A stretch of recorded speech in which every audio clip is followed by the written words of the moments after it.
안녕하세요. KPMCTV 안방환입니다.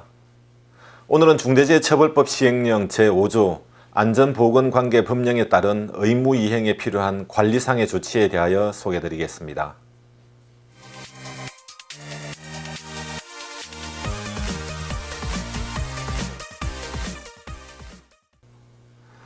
중대재해처벌법 제4조에서는 사업주와 경영책임자 등의 안전 및 보건 확보 의무에 대한 내용으로 안전보건관계법령에 따른 의무이행에 필요한 관리상의 조치를 요구하고 있으며 조치에 대한 구체적인 사항은 시행령으로 정하고 있습니다.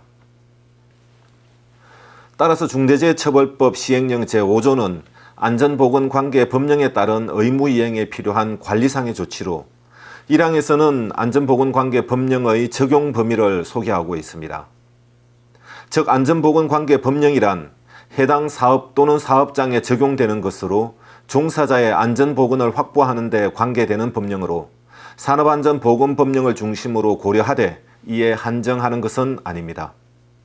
따라서 안전보건과 관련된 수많은 법령 중에 우리 회사에 어떤 법령이 적용되는지 파악하는 것이 매우 중요하겠습니다.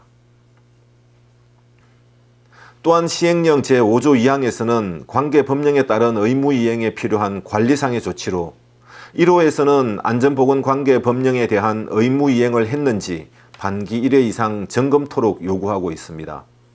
이 경우 점검은 조직 내 안전보건 전담 조직에서 직접 실시하거나 지정된 전문기관을 통한 위탁도 가능하며 이 경우에는 상시근로자 300인 이상의 사업장도 위탁이 가능합니다.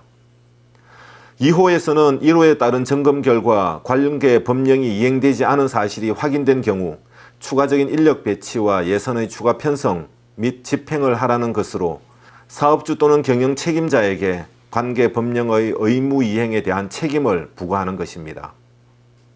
3호에서는 유해 위험 작업에 대한 교육이 적합하게 실행되는지 반기 1회 이상 점검하며 4호에서는 실행되지 않은 교육에 대해서는 그 이행의 지시, 예산 확보 등 추가적인 교육을 실시할 것을 요구하고 있습니다.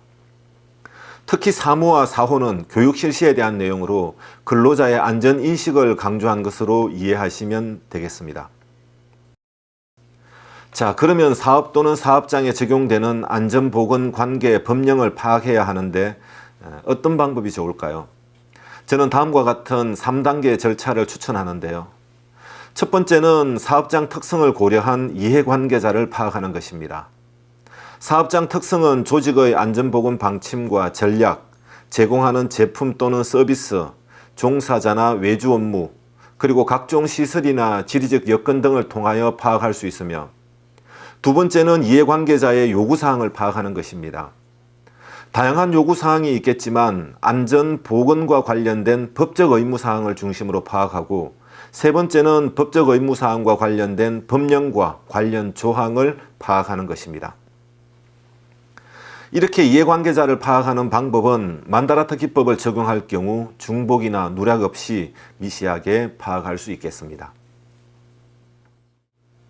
이렇게 파악된 법령은 개별 적용 조항과 조직 내에서 실시해야 할 사항, 그리고 주관 부서와 실시 부서 등을 통하여 조직에 적용되는 안전보건관계 법령과 의무이행 사항을 결정해야 합니다.